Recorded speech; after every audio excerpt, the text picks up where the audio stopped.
never coordinate. She just comes up with the most perfect song for whenever I'm speaking. And what is interesting about that song is, since I'm visually challenged these days, I couldn't write notes. So I was kind of like this yesterday, and I went, you know what? You're just gonna have to channel through me. So they gave me, and when I say they, it's my guides, they gave me portions of my life that I should have changed easier. And it reminded me of 21 years ago, I had sat down to start my book. And what I created was a very small book that I wanted to go around the world speaking. And this little tiny book only gave you like one sentence. And then I would talk about whatever that might be. And the first chapters were about change and how, as a society and humans, that's the thing that is the hardest for us. Even when we're evolved like we are, we still get hit by 1x1s, 2x2s. Well, obviously I got hit by an 8x8. It's not my first time. But I also sat down and thought, the inside of my eyes are healed now from the surgeries, but it's the outer part of them. And I was asking Spirit, why are you doing this? And what came to me is, what am I not seeing? And that made me think this morning of my first eye surgeries were when I was 12. And when that happened, that crushed my mother's life, because her baby was blind. But I didn't see it that way. I could see people by feeling them. I didn't see them by their color or their accents, or their religion. To me, the people that came into my life at that time were helping. They were helping me. And diligently, they would come into my room and just sit with me for hours. And I asked one of them, well, can you find somebody to teach me Braille?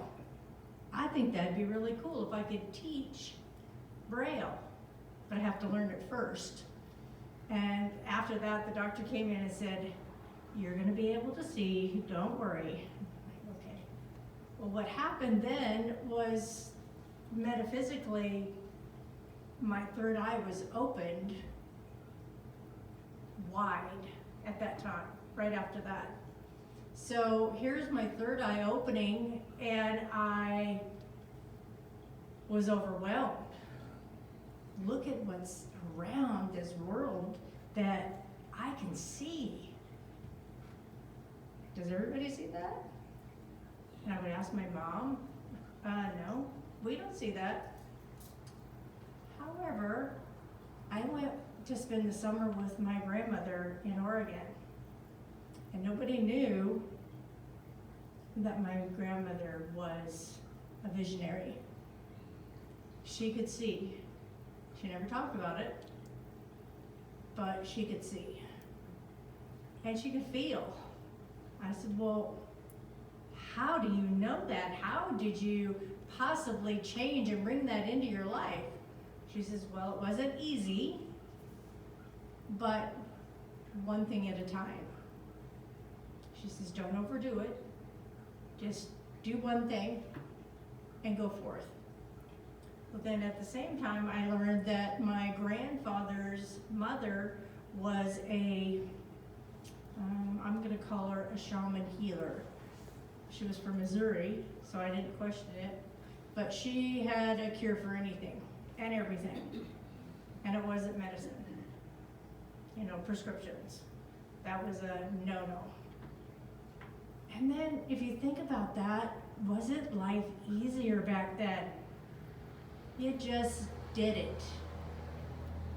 I started reading, started feeling, and I started seeing more. And somewhere along the way, I got lost. Life happened. And it's like, when I look back, well, oh, I could have done this. I should have done this. But we can't do that. We have to be as, I don't remember if it was Lydia that said, we're here now. Love the moment. Be grateful for the moment. But be open to the possibilities. And I also thought this morning of change and how do you change? And we have all of these tools available to us. And every time a speaker's here, one person says something that you can grab onto. Like when John spoke a few months ago, he talked about seeing everything, you know, and being grateful for every living thing. And I never thought about it like that. You know, when you wake up and this is your day off and the bird outside is squawking, oh, but it's a living thing. Or the little kid next door is practicing his drum set when you're trying to sleep. And it's, at first you think, oh, but then if you think, step back a minute, and that little boy next door is practicing because that's what brings him joy. And what gives me the right to take away his joy? So what would I change? I would change to close the window and give him peace, and then I can have peace. You can't change someone else. The only thing or person that you can change is yourself. So when you're in a situation where it's unbearable, you can't change the people around you. I have clients all the time that come to me and say, I am in a horrible relationship, abusive relationship, demeaning relationship. What are you going to change about it? What are you going to change? You can't change them. And if you change and you change within you, things will change. I guarantee you. Because Spirit listens to us. If you want something and you want change, dream. I think I put the sign down here. Well, I don't know what to do. Start dreaming of what you would want to change.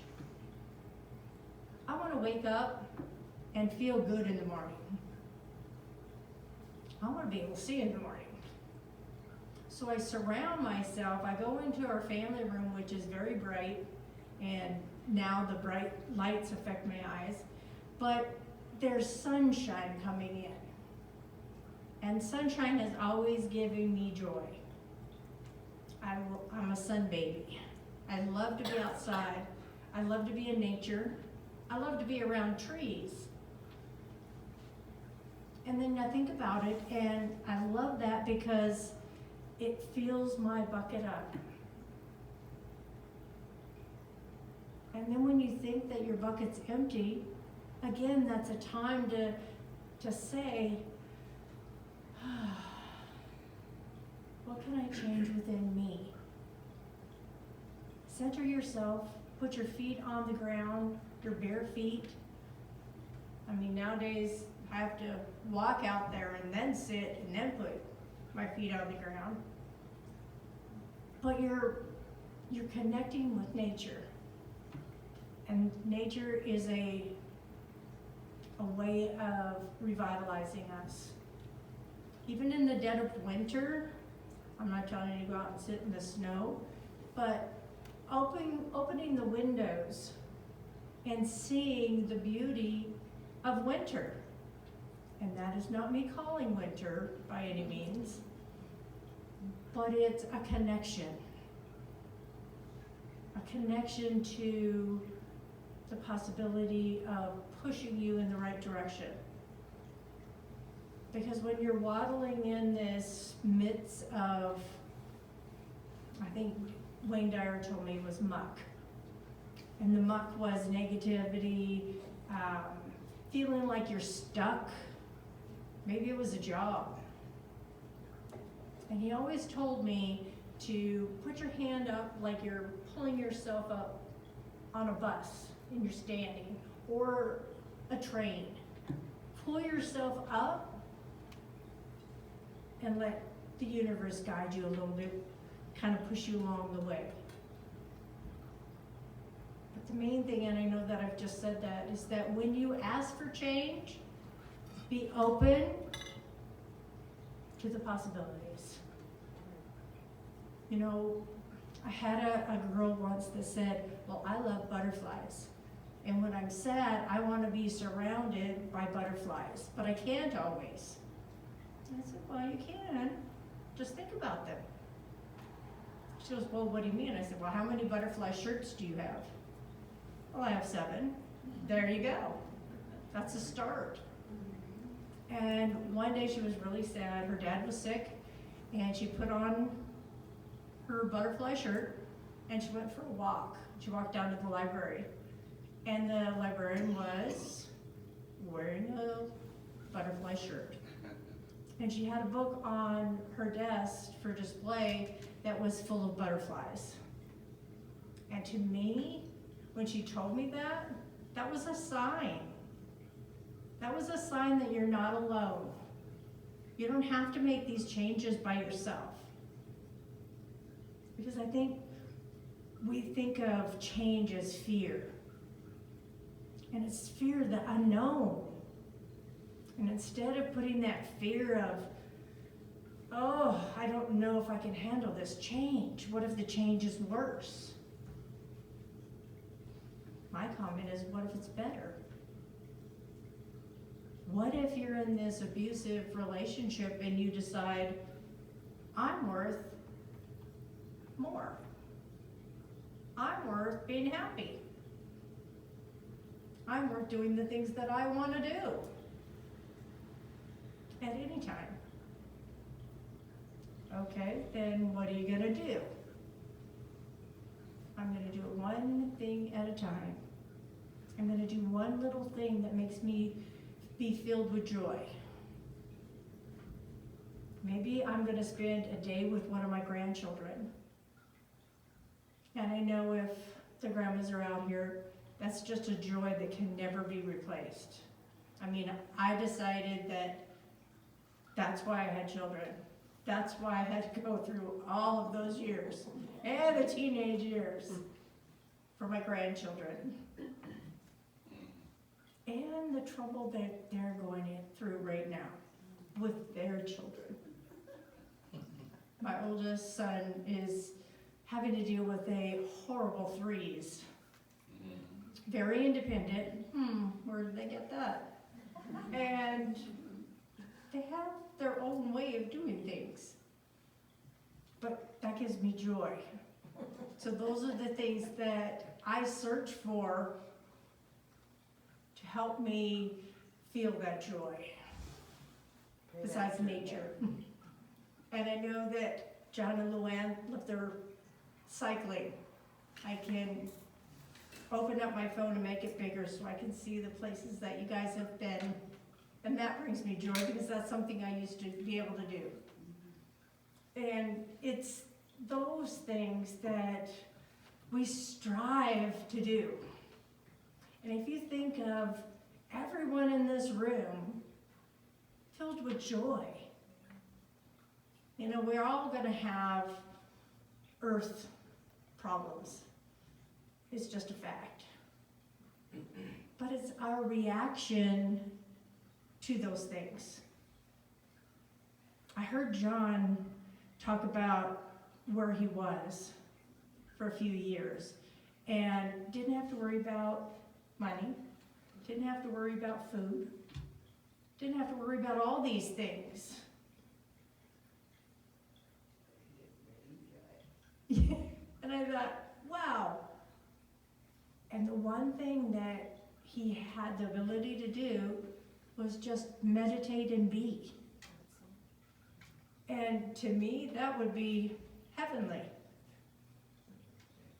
So I've spent a lot of time in the last week doing that, and it's better for my eyes to be somewhere where I'm sitting in my chair and my eyes are closed. And I thought, that's good, but I want more. I'd like to be able to see and feel more. I like to feel the rivers. You know, our rivers are beautiful around here. And one of the things about rivers is that you can go stand in them, and it's a conduit. It's a conduit of change.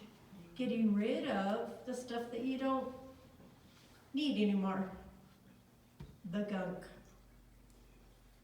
The gunk. And we don't think about that. How do I get rid of it? How do I get rid of this feeling? You just have to be and have it like flow out of you into that water. That's a tool. And if you think about, again, every one of us, when we're speaking, we give you another tool. And all the books that we've read, it's like, oh, I remember that one. And then I walked into Hannah's store the other day and I went, oh, this was my first metaphysical book. And I didn't have one in my bookcase. And I had a young girl at my house the other day and she says, can I borrow one of your books? Sure. Which one? You know, I have a lot, but I've gotten rid of a lot. And I was like, I think the only ones I have left are the ones that I have just read.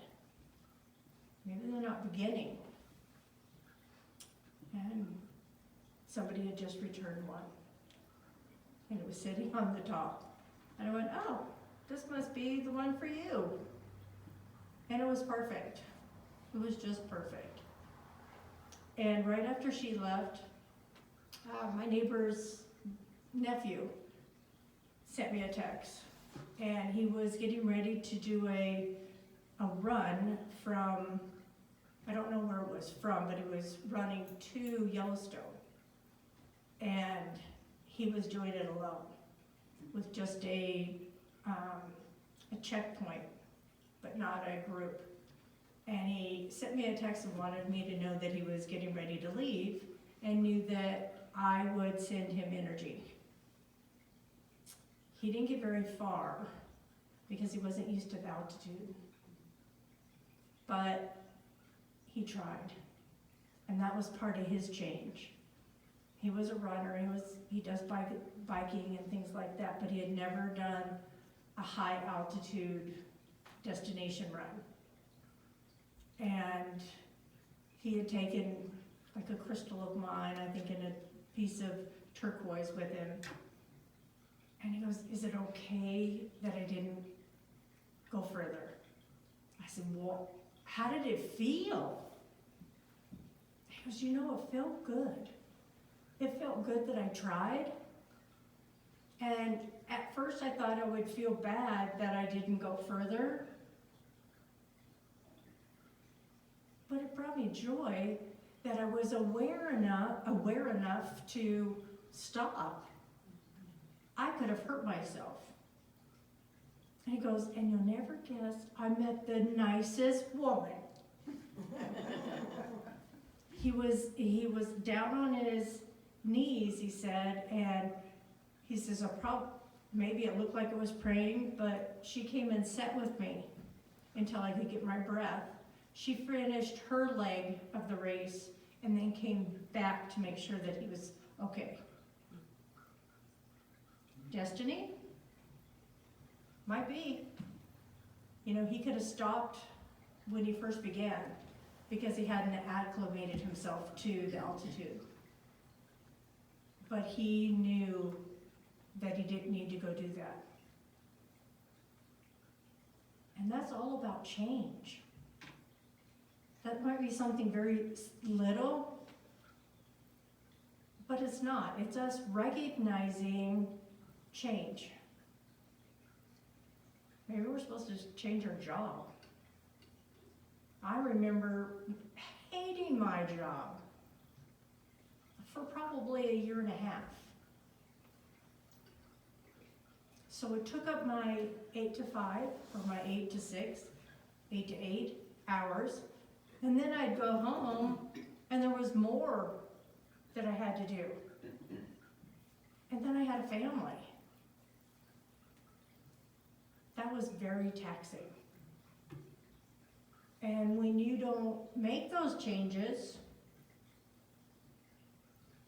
the universe helps you along. First time I was ever fired for being too good. The guy that was in charge of our product didn't like that I was as successful, which was ego, which made my life miserable.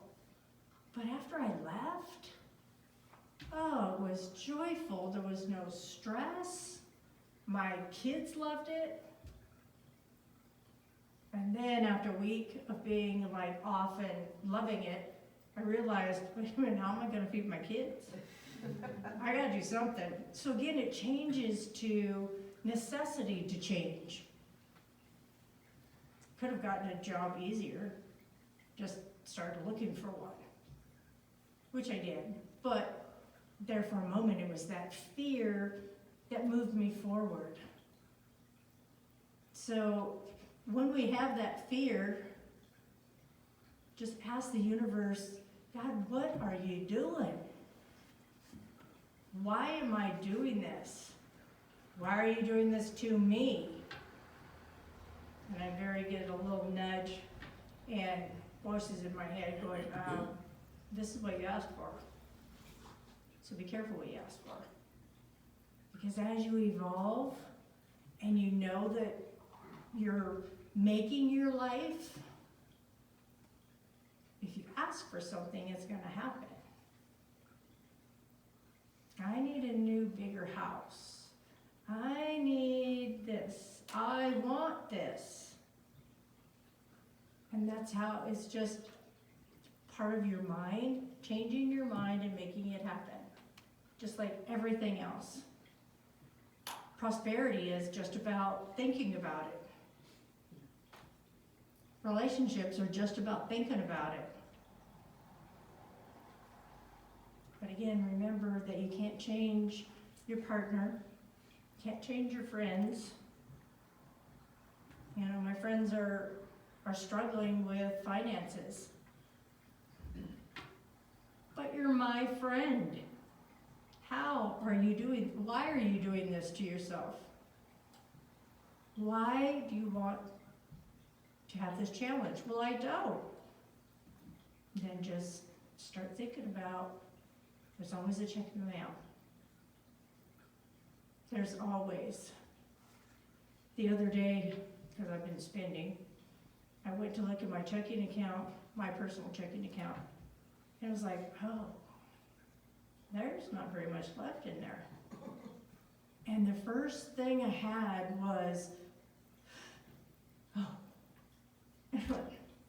no, we're not going there. Because I'm prosperous. And I can always create a cash flow. And I got this new thing called Zelle that people can just send you money and it goes right in my checking account. Kind of like PayPal, but not. And I got a notice that somebody sent me money. That was great. That was part of changing that fear I had to, oh, there was money. Do I want more? Of course I want more. I have lots of things in Hannah's shop I want. Ooh, I like that. Ooh, I like that. But again, it's just thinking that you want something different. Come on, you can come with me. This is the way that you do it. And it's always just a thought away. Just ask. I'm telling my clients all the time, just start asking for stuff. And doing it like, well, how many minutes on the microwave today? Well, if something pops in your head, just put it on there. I know that it only takes a minute to heat up water, but 111 popped in my head, and that's what I put in there. And it was perfect. And it's 111 is an angel number. So it was little things like that. Start asking for things. I love to have a parking space up front sometimes when I go to a grocery store or a different store, because I never know what I'm going to be carrying out. Am I going to be pushing a cart? Am I carrying my bags? There always is a parking space up front if I want it. Because I ask for princess parking all the time. And now it's like automatic. Wouldn't it be cool just to have everything in our life automatic? We wake up every day, right? Now we're at my age, it's like joyful that we did wake up. But it's the joy that you feel when you realize, oh, I wonder what today's gonna bring. Versus, what's today gonna bring? The difference is you're gonna get more of what you think about. And I think that's exactly what Lydia said today. If you start thinking that things are gonna go good, my health is better, I'm gonna start seeing better, both metaphysically and physically, but we have to start doing it every day, because what we want is unlimited, and we can do it. We can, because it's happening every day, every day. And when I went downstairs today to put some stuff in the back room, this change, kind of put it up like that. I can't read it anyway.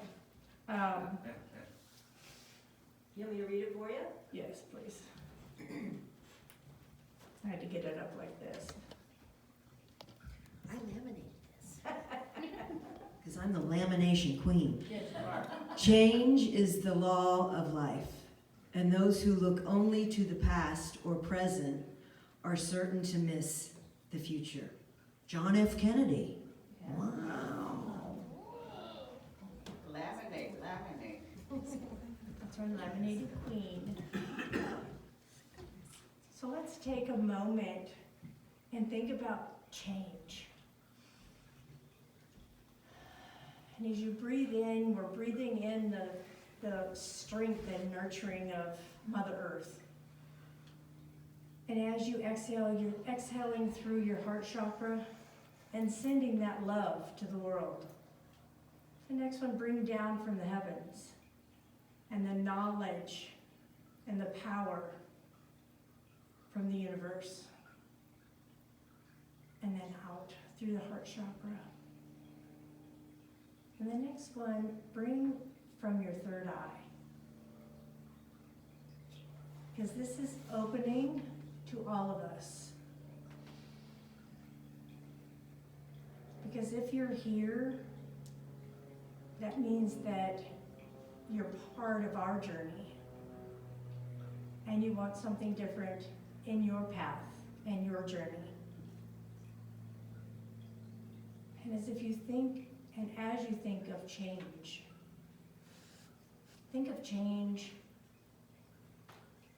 easy, a little mediocre, stronger, or maybe it's just a little nudge for you.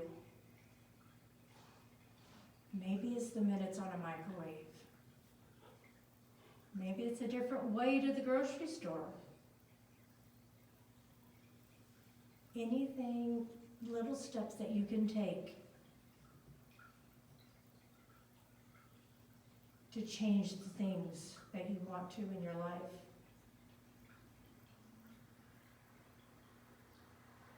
I remember in the Celestine prophecies, he comes to a fork in the road. Which way do I go? He asked the question. And when he stepped back and looked, he could see the answer because it was illuminated. He knew that was the way he needed to go. We can do that in our lives. Just by thinking and asking, dreaming and doing.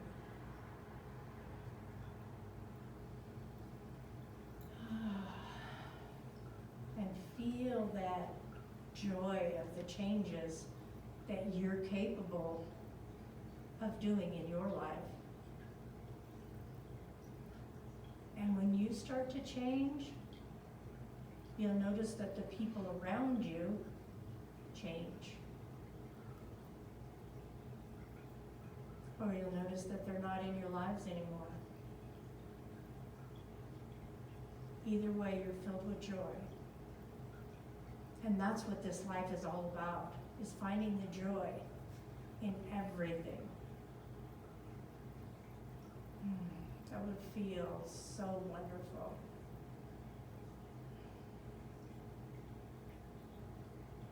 And as you bring that energy back into the center, into your chairs, into you, look within. Look within right now to change the things that you know you can and want to. And then it is so. And then it is so. And so it is. I think I need help getting back there.